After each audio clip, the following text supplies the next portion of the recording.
বাংলাদেশের সংস্কার এবং জুলাই গণহত্যার বিচার বাস্তবায়ন করতে হলে এটা এনসিপিকেই করতে হবে। নতুন করে আবার সংকট তৈরি হয়েছে।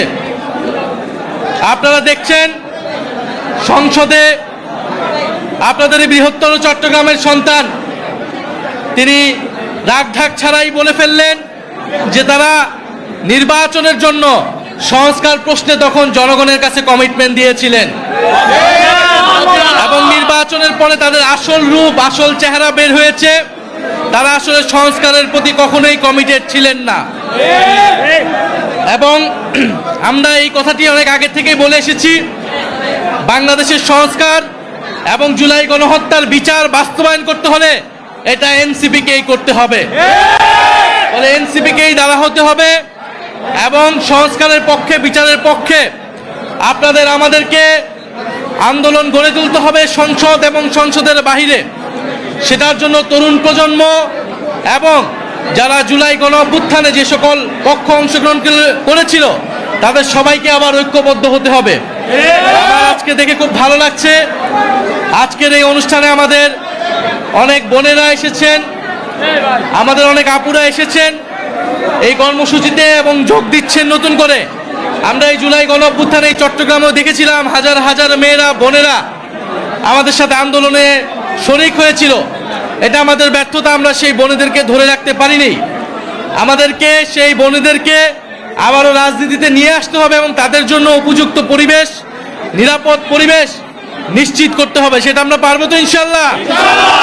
ইনশাল্লাহ আমরা পারবো।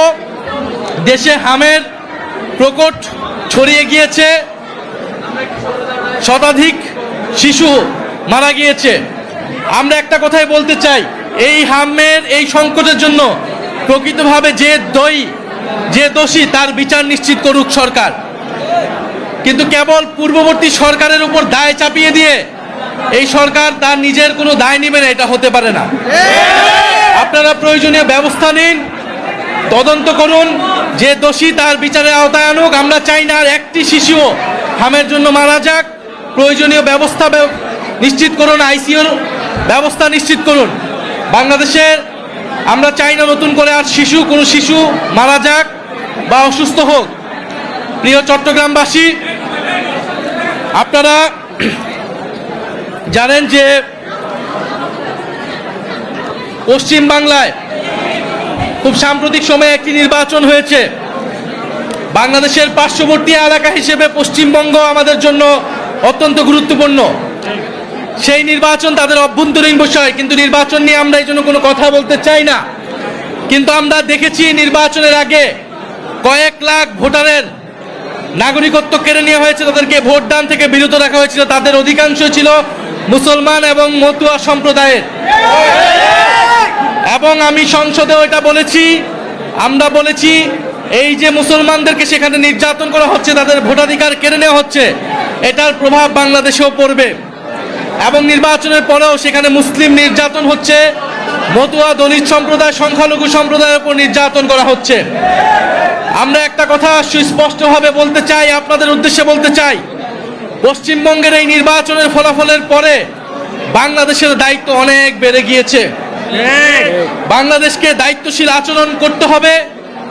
বাংলাদেশের স্বাধীনতা, সার্বভৌমত্ব, এদেশের হিন্দু, মুসলমান, বৌদ্ধ, খ্রিস্টান সকলের নিরাপত্তা এবং নাগরিক অধিকার নিশ্চিতের দায়িত্ব আমাদেরকে নিতে হবে। এবং আমাদের শত্রুপক্ষ যারা বাংলাদেশ বিরোধী, বাংলাদেশের স্বার্থ বিরোধী, তারা নানা উস্কানি দিবে, নানা সাম্প্রদায়িকতা ছড়ানোর চেষ্টা করবে, তারা নানা প্রোপাগান্ডা করবে। আমাদেরকে এই বিষয়ে সচেতন থাকতে হবে। আমরা এটা দেখিয়ে দিব দক্ষিণ এশিয়ায় সংখ্যালঘুদের জন্য সবচেয়ে নিরাপদ স্থানটি হবে এই বাংলাদেশ।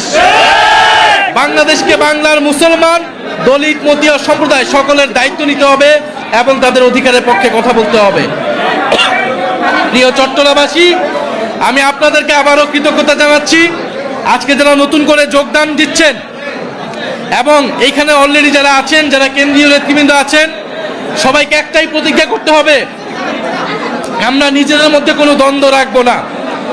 আমরা দল মত এখানে যেখান থেকে এসেছেন এনসিপির পতাকা তলে সবাই যোগ্যতা অনুসারে নিজেদের সাথে ঐক্যবদ্ধভাবে আমরা কাজ করব। কারণ ঐক্যই আমাদের সবচেয়ে বড় শক্তি। নিজেদের মধ্যে কোনো ধরনের বিভাজন আমরা হতে দিব